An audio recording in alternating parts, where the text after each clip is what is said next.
Camp Swift, Texas. July 1944. They came like ghosts emerging from a furnace dream.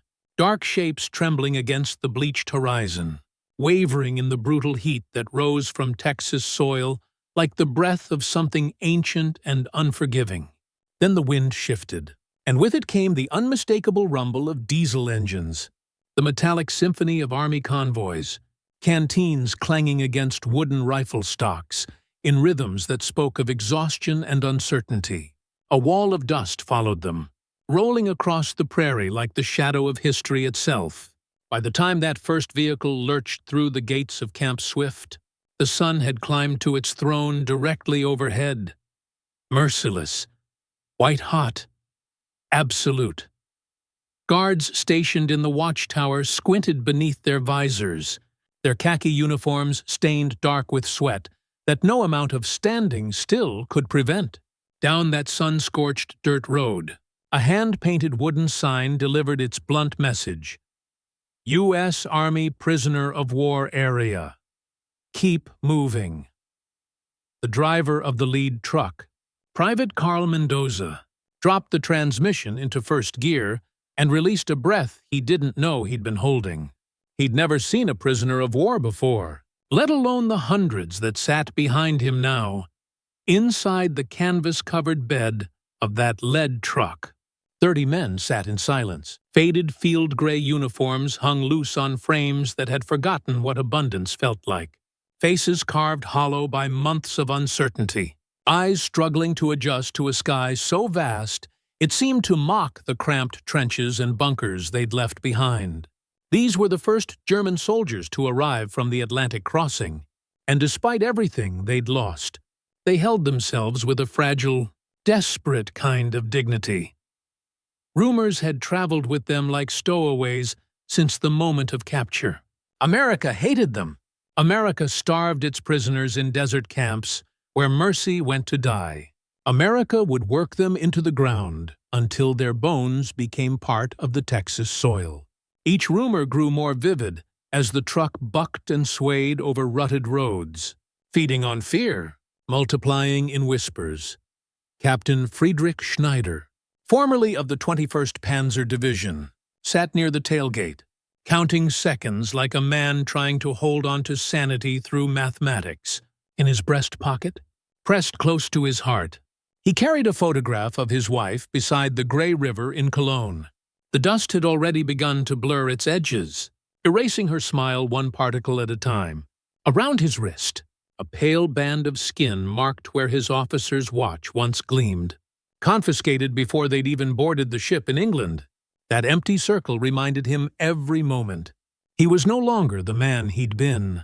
When the convoy finally shuddered to a halt inside the compound perimeter, the prisoners gripped the truck rails, knuckles white, bracing for what came next. Barked orders, rifle muzzles pressed into ribs. The violence they'd been promised. Instead, they heard something completely unexpected. Cicadas, scraping their ancient song, dissonant, endless, hypnotic. It was the sound of no war any of them recognized. Sergeant Eddie Kirkland, the receiving NCO, walked slowly down the line of trucks, his boot soles crunching on sun-baked gravel. "All right, fellas, unload. Nice and slow. Line up in twos," he called out. His voice carried the weight of Texas heat. But something else, too. Something absent. There was no malice in it. When the prisoners hesitated, frozen between obedience and confusion, he added more gently, almost conversationally, "Come on, gentlemen. Welcome to Texas." That single word, welcome, struck them like a physical blow. Several prisoners exchanged glances heavy with suspicion.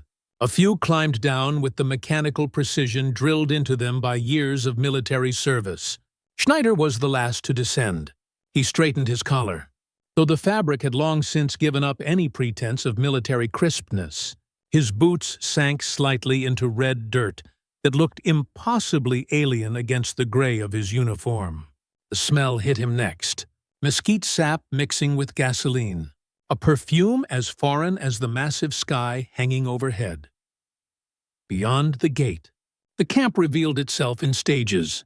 Rows of neat wooden barracks marched toward a horizon that seemed to have no end. Each structure numbered, each roof covered in white canvas that reflected the sun like mirrors.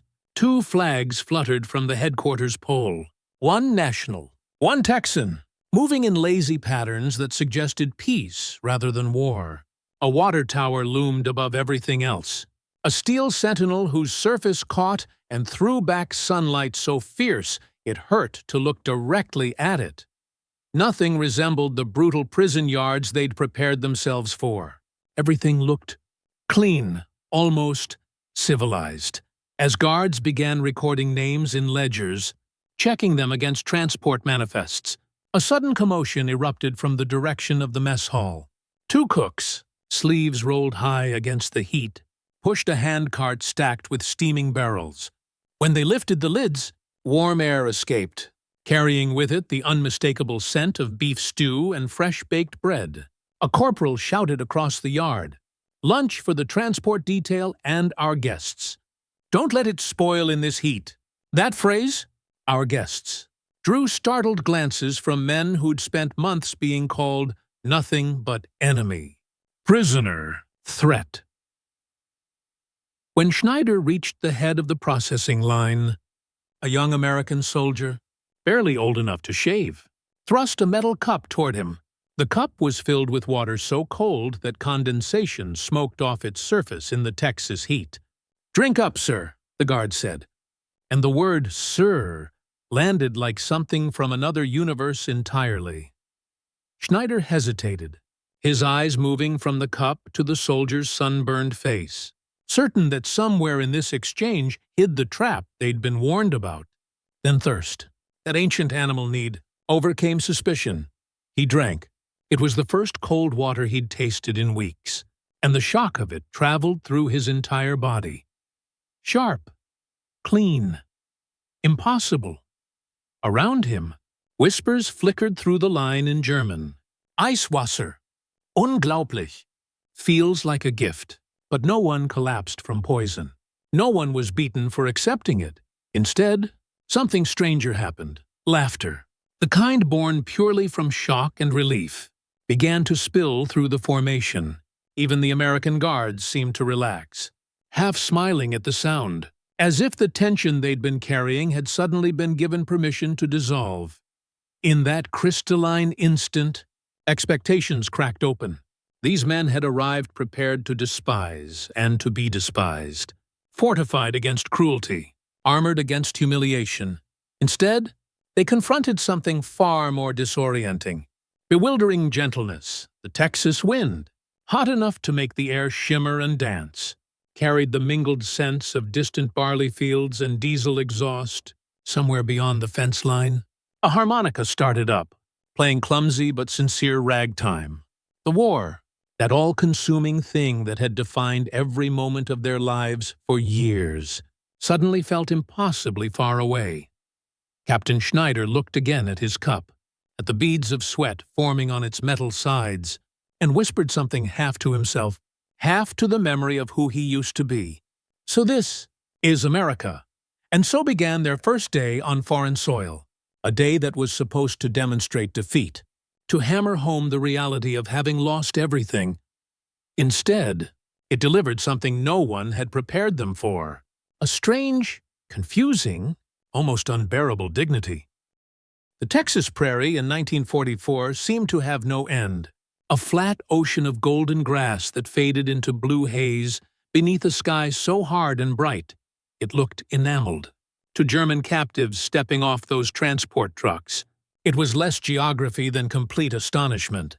They'd left behind a continent of ruins and ration cards, where air raid sirens dictated every meal and darkness carried its own terrible authority.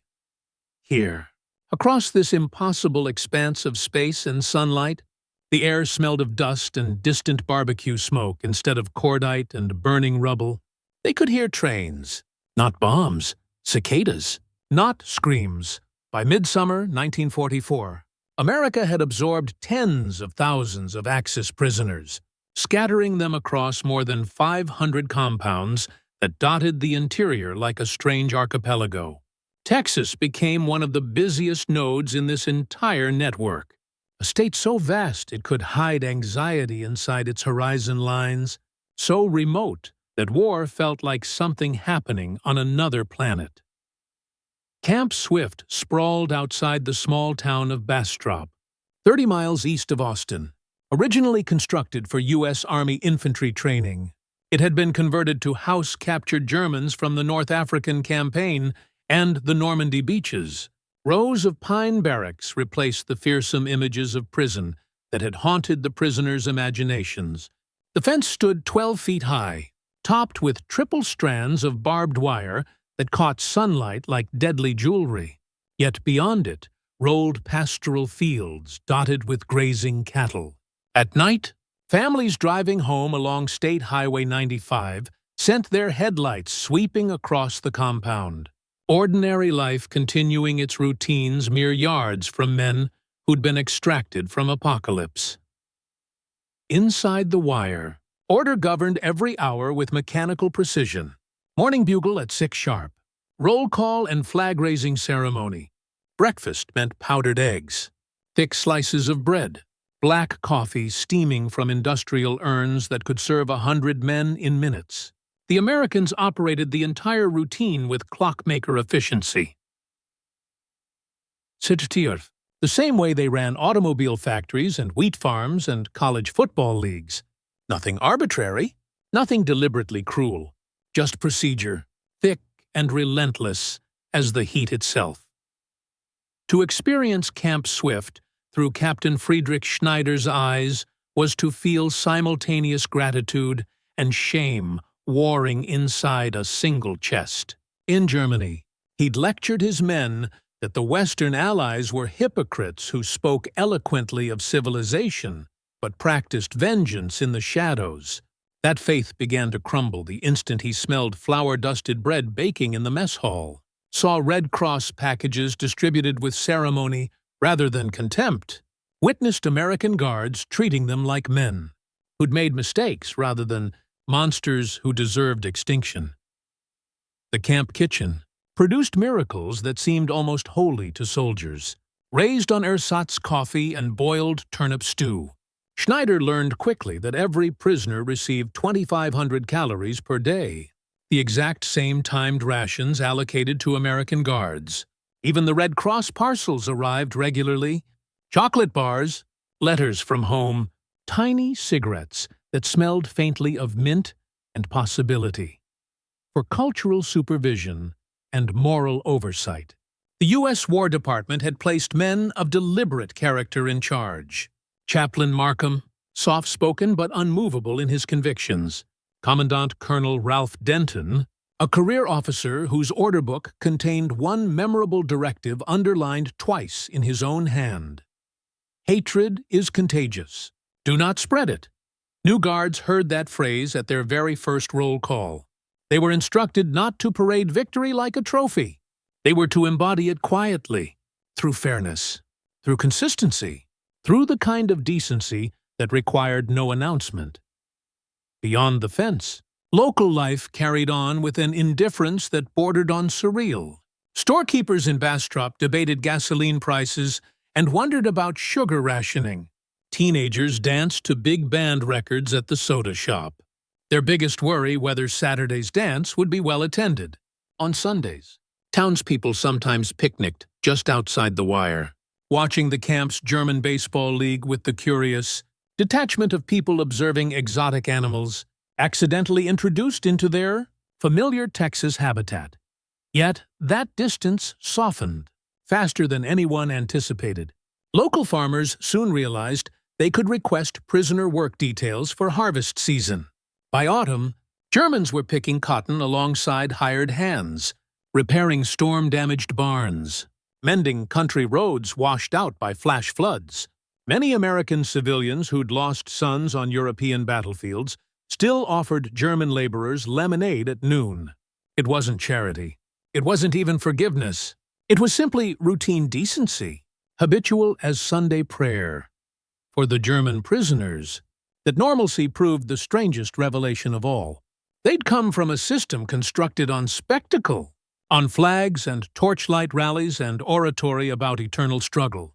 Here they found monotony, fairness, and, most dismantling of all, humor. American guards teased each other about the heat and girls back home. Officers played casual poker games with ration candy as stakes. The chaplain organized singalongs every Friday night, where German folk songs mixed awkwardly but earnestly with American standards. Schneider often stood apart during these gatherings, listening to American laughter spill through the compound yard, and felt it cut into the armor of his ideology more sharply than any interrogation technique ever could have. Letters home amplified the contrast in ways that statistics never could. Camp censors read every envelope, but the tone of astonishment glowed through the carefully chosen words. We are treated well here. We are fed like soldiers again, like men again. Mothers wrote back on stationery browned around the edges by coal smoke and scarcity, their replies trembling with confusion. Is it true they give you real meat? Do they let you write so freely? My God, Fritz, tell them we are not all monsters. Tell them some of us never wanted any of this. Under the roaring Texas summer, each day rehearsed the same miraculous ordinariness. The bugle, the drills, the shuffling lines toward meals that arrived with predictable regularity. Mundane repetition gradually replaced chaotic memories of collapsing cities and screaming stukas, and nights spent wondering if dawn would ever come again. Still, among the prisoners, whispers persisted. This benevolence had to have a purpose. America always traded kindness for information. There had to be a catch. There always was. But as weeks melted into months, suspicion withered under the relentless evidence of continuity. Nobody starved. Nobody was beaten. The worst punishment involved loss of recreational privileges, the chance to read, to play evening soccer, to join the camp choir that sang Schubert under impossible Texas stars that looked nothing like European skies. Each policy, each small gesture of respect, reaffirmed a single unspoken lesson that many prisoners had never encountered before. Civilization measured itself not by victory, but by restraint, not by what it could destroy, but by what it chose to preserve. Night fell hard across the prairie, the horizon ringed by distant lightning that promised storms that would never quite arrive. The camp's lamps burned steady against the darkness. Crickets, diesel engines idling, harmonicas playing melancholy melodies, the sounds of a temporary, improbable, inexplicable peace. Within that self-contained world, men who were supposed to represent pure evil began, inch by reluctant inch, to rediscover what it meant to be simply human. Now, with their expectations completely overturned, the story deepens into something close to paradox. What began as captivity for the Germans and routine duty for Americans would soon evolve into something both sides struggled to name, something dangerous to acknowledge. Dignity, shared between enemies,